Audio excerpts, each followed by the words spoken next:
The world record for men's 1500 meters is 3 minutes 26 seconds. However, in the PE class, a dull boy wants to break this record. His ridiculous idea immediately arouses bursts of laughter, but what happens next astonishes everyone. It only takes 25 seconds for the boy to finish the first lap, which is much faster than the world record of 400 meters. After that, he keeps breaking the world record of each lap that follows. The boy's name is Baki, and this is not the only strange thing that happens to him.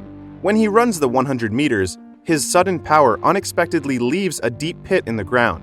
In the long jump, he can jump across the whole sandpit easily. Apart from that, the teachers and classmates in the school will tremble involuntarily every time they see Baki since he transferred to the school.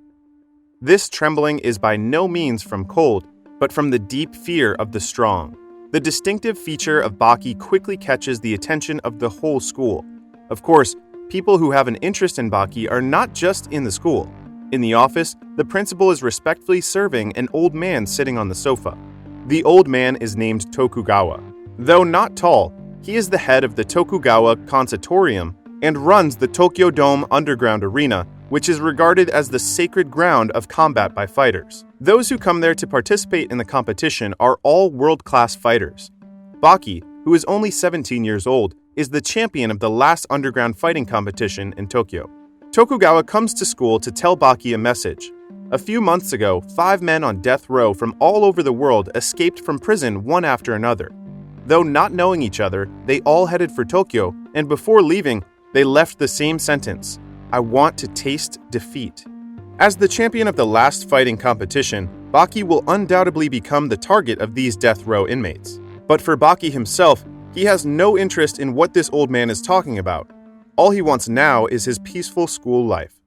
On the street in the early morning, the boxer Robinson is doing morning exercises as usual, but his calm training is broken by a man with red hair. The man is Doyle, who comes from England. Doyle was sentenced to death at first, but the high voltage of several thousand volts did not destroy his nerves. He killed all the prison guards and came to Tokyo to seek defeat. Doyle defeated Robinson quickly without much effort. He is kind of disappointed, for a man of Robinson's level does not qualify to be his opponent at all. On the other side, Baki's weirdness makes some delinquent boys in school want to teach him a lesson. They pluck up their courage and invite Baki to a park, deciding to beat him up. However, the pressure from Baki is so strong that those delinquents are scared to quiver before they start. Baki doesn't take them seriously, but just as he wants to ask them to go back, a man with a big bald head appears in front of him. The bald man is Spec, a death row prisoner from America. He was originally locked up in an underwater prison 200 meters deep, but he cunningly killed his lawyer during his lawyer's visit. With the lawyer's gold tooth, Spec pried open the lock and escaped from prison. Spec reaches his hand out to Baki in a seemingly friendly way, but when Baki holds it, he finds that it is actually a broken hand. Baki is startled by it while Spec takes the opportunity to constantly punch and kick him. Seeing this bloody scene, the boy on the side is scared to run away as quickly as possible. Spec doesn't stop attacking until the police arrive. He tells Baki that he will come to meet him again. Spec is put in prison, which for him, however, is a home that he can come and leave freely. The jujitsu master Shibukawa is a little busy today since an old friend comes to visit him. Yanagi, named Poisonous Yanagi, has committed countless crimes. The Ministry of Defense locked him in a glass cell that is hard enough to withstand rocket missiles. However, Yanagi has the ability to create an extreme vacuum under which even the hardest glass will become fragile. Yanagi hears that Shibukawa was defeated by Baki a few days ago, which was the first defeat in his life. So today he comes to fight with Shibukawa. Yanagi throws a hot kettle at Shibukawa. As he is hesitating whether to catch it, a fatal attack from Yanagi quickly comes to him. It seems that Shibukawa is going to have his second failure. On the other side, in the Shinshin Kai, a karate training place, Katsumi is teaching his disciples. Katsumi is the adopted son of Doppo, a karate master and founder of the Shinshin Kai. Katsumi wants to fight with Retsu, a kenpo master from China. Katsumi wants to teach his students the importance of actual combat through their fighting practice. However, while he is teaching, a silver-haired man walks into the room and says he wants to meet Doppo. It turns out that this man is Dorian, who is also from America. Dorian came back from death after being hanged.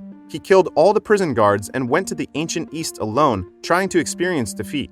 Katsumi has always been focusing on actual combat, but it is not until he meets Dorian that he knows what actual combat is. Dorian makes full use of his every action, all of which are practical killing moves. After a few minutes, Katsumi is seriously injured by him. Retsu wants to avenge Katsumi, but Dorian has no intention of fighting at all. He ignites the alcohol with a lighter and then disappears in the flame. Kanji is a starfighter in the wrestling world. Tonight, he brings a young man to have dinner with Tokugawa.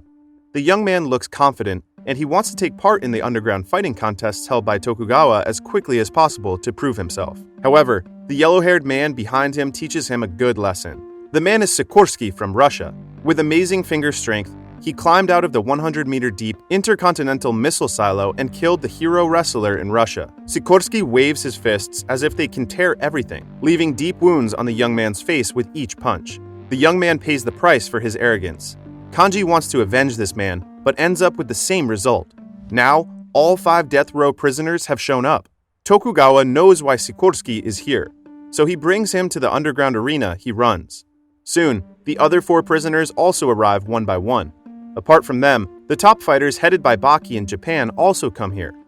In addition to those fighters introduced before, there are 2 new Japanese faces. One is the karate master Doppo, the other is Hanayama, the head of the Hanayama gang and Japan's best street fighter. For these top fighters, the competition with rules and venues is too boring, just like a dance rehearsal. Therefore, the 2 sides reach a unanimous decision that they are going to fight without any rules. There are no restrictions on time, place, or even opponents. After agreeing on the details of the game, Doppo and Retsu immediately find Dorian, who made a mess in the Shinshin Kai before, after all. Doppo begins the fight directly after throwing his backpack at Dorian's face. Dorian takes out his hip flask, trying to spew out fire towards Doppo just as he did before. But fires are useless to Doppo, whose hand rotation defense is so invincible that even missiles cannot break it, let alone fire.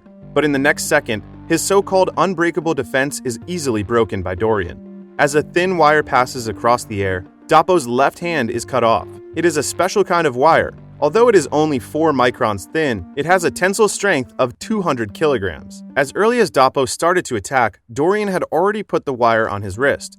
But for Doppo, losing his left hand is not that terrible. He remembers the spear hand training that he once hated. After striking bundled bamboo, his hands were always injured.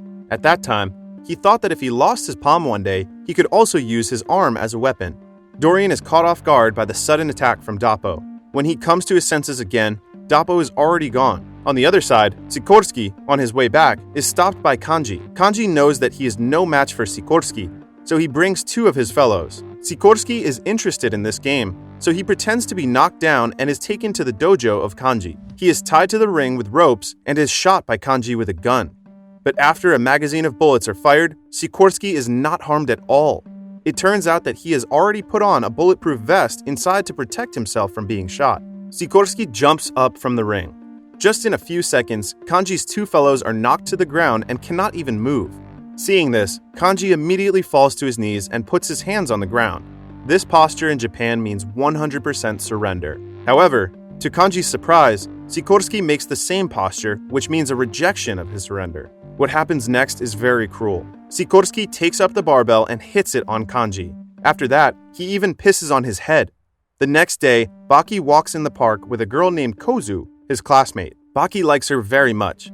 As they are strolling in the park at night, Spec is looking at them with a sinister face behind them. However, just as Spec is going to destroy their date, Hanayama stops him. Spec feels that he and Hanayama have something in common, so Hanayama is a good opponent for him. Without further ado, Spec kicks Hanayama's face directly while talking to him.